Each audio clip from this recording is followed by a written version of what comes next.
welcome back, or welcome if you're new here. My name is Chloe, and on this channel we talk about all things books. And it is time for another monthly TBR. We are now officially into the third month of the year, which means we get to pick out some new books and prompts from our TBR jar. This is honestly the most exciting part of any month for me. I love picking out my monthly TBRs. I think it's so fun, and even more so now that I have the TBR jar. I already have a rough idea of what I want to read this month. I want to read a lot more fantasy books, so if I can make the prompts fit the books that I already have an idea that I want to read, that would be great. But we are at the jar's mercy. Whatever the jar says, we shall do. So without further ado, go grab your favourite drink and let's get into it. So we'll start off with the prompts, and then I'll pick out some of the other books that I want to read this month. There's a lot. I don't know how many of them I'll actually get through, because fantasy books tend to be obviously quite big, as in like 500 plus pages, but there's quite a lot of them that I want to read, and as far as I can remember, I don't think I have a lot planned for this month, but once we hit April, May and onwards, I have tons of things coming up, so I think this is going to be my last big reading month. Okay, let's pick some prompts. So I am going to pick this one, and it is a new to me author. I don't know if you can see that, the writing sort of faded on it, but it says a new to you author, which actually is pretty much every author on my shelves. So, oh, that squeak, that's annoying. Okay, let's have a look. I'm definitely cheating a little bit with this one, because this prompt is so easy to fit into the books that I already had in my head for this month anyway, but it's fine, we're going to move on. So the book that I have chosen is A Language of Dragons by S.F. Williamson, and this is a recent Fairy Loot book, and I've been eyeing this one up for a little while. I want to get it off my TBR. It's a big book. It's like nearly 500 pages, but I feel like it's the last month that I can really get away with reading like epic fantasy before summer, because it just, you know, it feels weird reading big fantasy books in summer. I don't know why, but I'm very much influenced by the weather when it comes to my reading. But anyway, this book is kind of like, it sounds a little bit like a mystery fantasy as well, so I'll read you the blurb inside, because it does have one. But it says, London 1923, dragons soar through the skies and protests erupt on the streets, but Vivian Featherswallow isn't worried. She's going to follow the rules and get an internship studying dragon languages. By midnight, Viv has started a civil war. With her parents arrested and her little sister missing, all the safety Viv has worked for is collapsing around her. So when a lifeline is offered in the form of a mysterious job, she grabs it. Arriving at Bletchley Park, Viv discovers that she has been recruited to uncover the secrets of a hidden dragon language. If she succeeds, she and her family can all go home again. If she doesn't, they'll all die. But the more Viv learns, the more she realises that the bubble she's grown up in isn't as safe as she thought, and eventually she must decide, what war is she really fighting? So yeah, it sounds like it's going to have a little bit of a mystery to it. I think there's going to be, well, I mean, it's a fantasy romance, I think. I assume there's going to be some sort of romantic plot in it as well, just judging by the end cover art at the back. So at the same time though, I think the author has like a really special interest in languages and studied languages, so I'm hoping that it's also kind of like light academia as well. And I think this is probably going to end up being one of the first books that I read, just because I'm so excited to get to it. Plus, look at those edges. Like, this is just a stunning book. This is probably one of the better ones that I've had from Fairy Loot in quite a while, to be fair. Like, look at that art. Is that not just really pretty? Can you see that? Is it even in frame? And even inside, it's got like the foiled edging. And interestingly, it also has an annotated chapter by the author at the back, which I think is so fun. It's so different. But anyway, moving on, because this is going to be book 1. Next up, we have hopefully another one that fits the TBR quite well, but we'll see. It is, ooh, a second-hand book. This is this is technically one I can cheat a little bit with as well. Hang on, are you sitting on it? No, you're not. Okay, wait. Okay, so this month I have decided that I want to start reading the Witcher series, and I've technically already read the first book, but it was 2 years ago now, so I want to go back and reread it. And I didn't own the books, I didn't want to get them from Audible or anything, and so my friend who did own them has very kindly given me them to read. So these are technically second-hand books. So I am choosing The Last Wish, which is technically a prequel, but it's book 1 in the series. Like, it's recommended that you read it first. So this is what I am choosing for this prompt. I can't believe how well that's worked out. That's definitely cheating as well, but anyway, it's fine. So the Witcher series is about Geralt of Rivia, who is a Witcher. Shock, surprise, spoiler. And Ciri, who is the princess of a recently conquered kingdom. And she becomes a Witcher in training. The two are linked by destiny, and while she's going through her training, Geralt is basically her protector, like her overgrown bodyguard. And the first book is a collection of short stories, mostly focusing on things before the main series happens, and just sort of setting up Geralt's character and how he came to be linked with Ciri. So I'm going to reread this one and then move on to the rest of the series. I don't know if I'll read the rest of the series this month or whether it's just going to be an ongoing thing that I do. It really depends on how quickly I get through all of my other books, to be honest, but I'm really happy that I managed to pull this one. All right, prompt number 3. Now, I was actually debating whether or not I should do a third prompt because I've got so much that I want to... Oh no, I've pulled 2. Okay, put that one back. I've got so much that I want to read anyway that 3 prompts might be a bit much, but we'll see what it is. Okay, let's have a look. So, a book with a number in its title. Oh no. Do I even have any books with numbers in the title? I don't think I have. Why have I even... I don't know why I even have this book in there or this prompt in there, because I don't know if I even own any books with numbers in the title. Please hold. Guys, I don't own any books with numbers in the title. The only 3 books that I have are 7 Days in June, The One, and Ready Player One, and I've read all 3 of them. So I have got no idea what I was thinking when I put this in. I must have put it in with a book in mind. But I have a feeling that might have been 7 Days in June. No, it couldn't have been because I read that ages ago.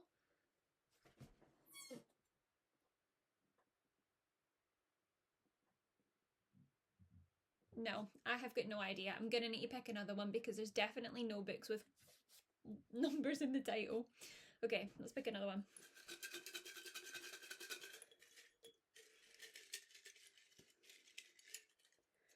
Okay, it is a book you have owned for 5+ years. Ooh.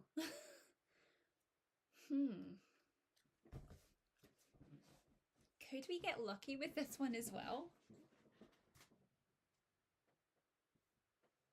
I know a lot of the ones that I wanted to read this month are more recent ones. However, I did have my eye on Artemis by Andy Weir, and I think I might have owned that for a couple of years. Let me just check on Goodreads when I added it to my shelf.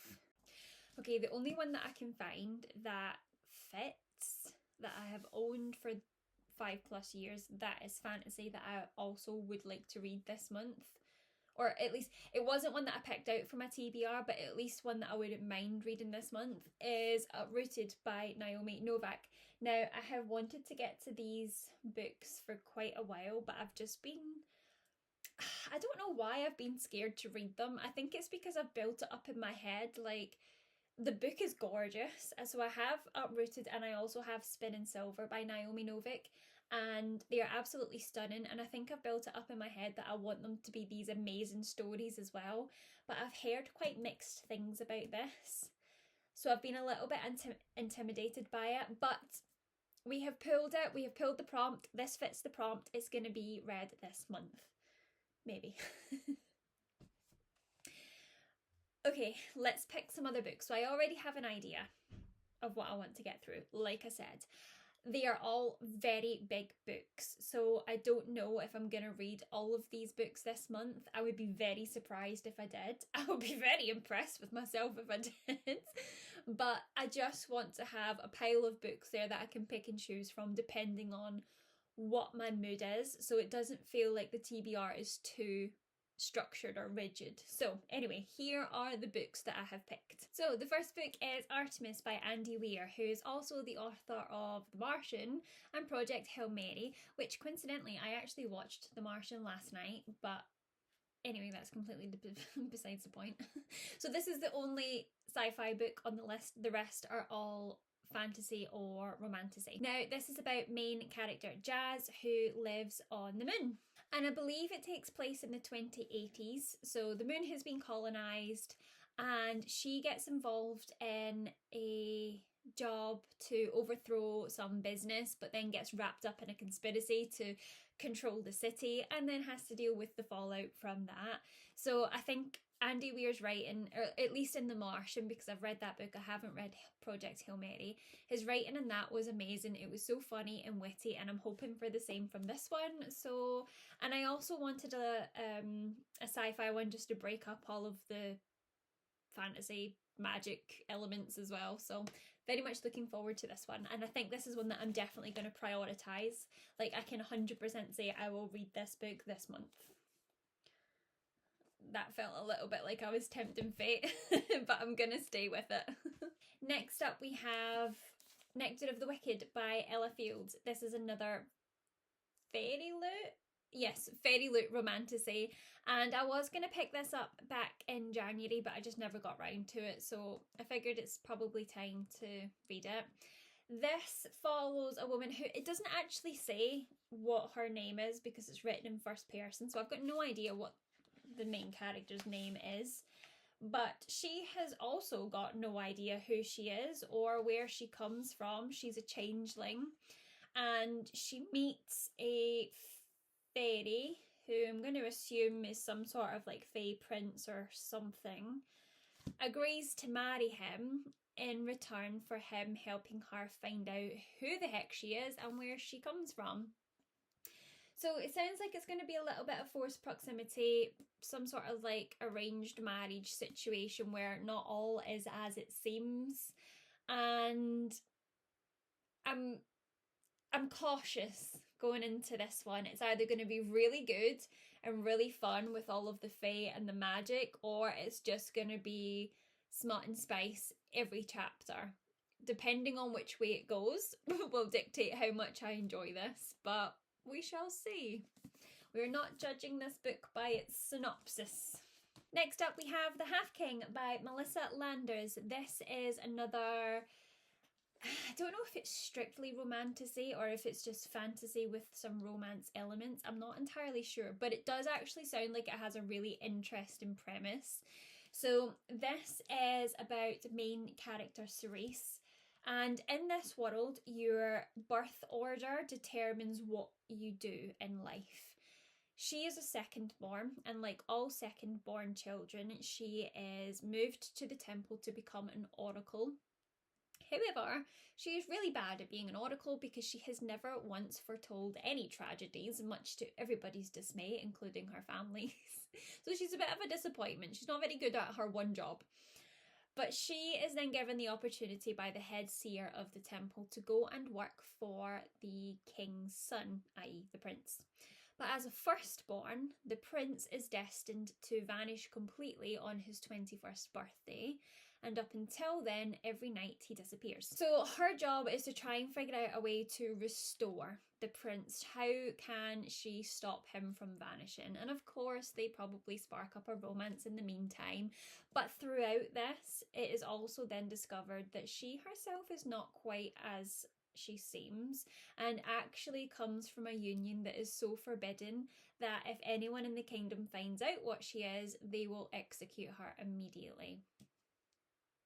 So I think this one sounds quite interesting. Not like a typical romance where it's going to be really heavy on the romantic subplot. I hope there is a lot more of the actual plot and world building in this one.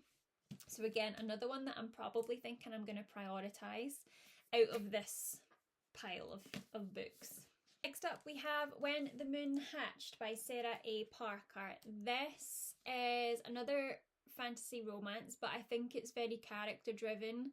It's very plot oriented as opposed to the romance, which is why it's fantasy romance and not romantasy, which I appreciate. But it teams up an imprisoned assassin and a vengeful dragon rider who both have to try and uncover the secrets of their realm that could shatter the entire world. It all sounds very dramatic. But this is a huge book. I mean, look at the size of that. Like, what the heck?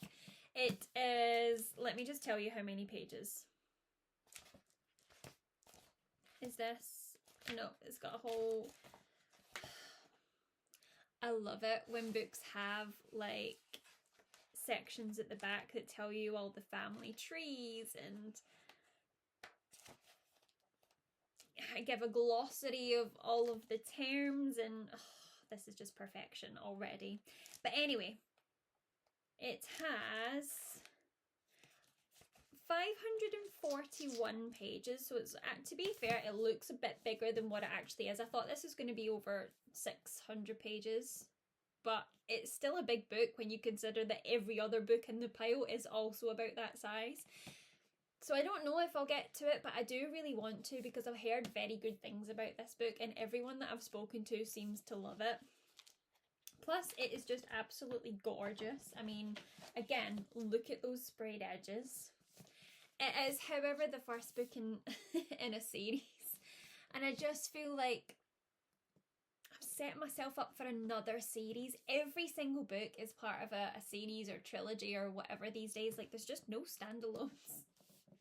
But it's fine, it's fine. When I'm out of my book buying ban at the end of the year, I'll have loads of new books on my list that I have to buy.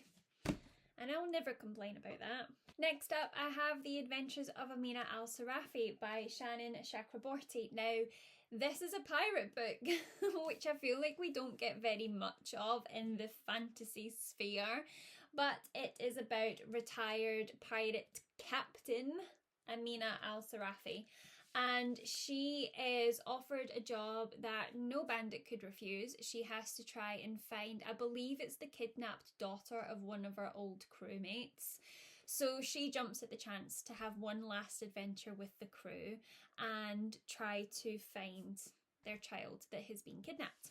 But throughout, she has to grapple with the question, how far is she willing to go for notoriety? Is she willing to sell her soul to have her name remembered? And again, I have heard really good things about this book from other people who have very similar tastes to me that say it's amazing. So it's another one that I'm very much looking forward to, which I feel like I have said for a lot of the books on this list, but I've been very kind to myself this month and rewarded myself for reading so much romance in February that I've picked out tons of books that are very highly anticipated. So I just hope that I actually have time to read them all. I will be so impressed with myself if I even read half of the books on this list this month. Especially when you consider the fact that I have a ton of audiobooks that I want to read as well. Like, big books as well. So, like, I want to get to Lightbringer by Piers Brown. I also wanted to start The Assassin's Apprentice by Robin Hobb. So like there's tons of really long audiobooks that I want to get to. This is going to be such a busy month. Oh my goodness, I'm just going to need to lock myself in the room and not come out until the end when I've read them all. But you know what? It's fine. I'm not complaining. The last book I have picked out then is The Wren in the Holly Library by K.A. Lind. This is about a street thief who breaks into a library that is occupied by a monster, thus breaking the peace treaty between monsters and humans. And instead of killing her, as he would be well within her rights to, the monster offers her a job in the library. If that doesn't sound like an ideal scenario, then I don't know what does. But throughout the course of this, it turns out that our humble street thief may actually have more to her than first thought.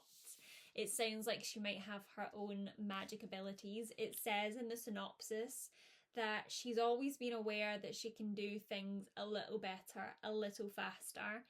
And then there's that sense she has when danger is only a breath away. So yeah, it sounds like there's more to her than meets the eye as well. This is one that I'm thinking it would be nice if I could get to it this month, but if I don't, it's okay. I'll probably carry it over into next month, but we'll see, because we've got 1, 2, 3, 4, 5, 6, 7, 8. This is 9. This is the 9th book that I've picked out for the month. So again, it's a very ambitious TBR, but you never know. You just don't know. Anyway guys, that is my TBR for March. I hope you enjoyed this video, and please don't forget to let me know in the comments down below what you plan on reading this month.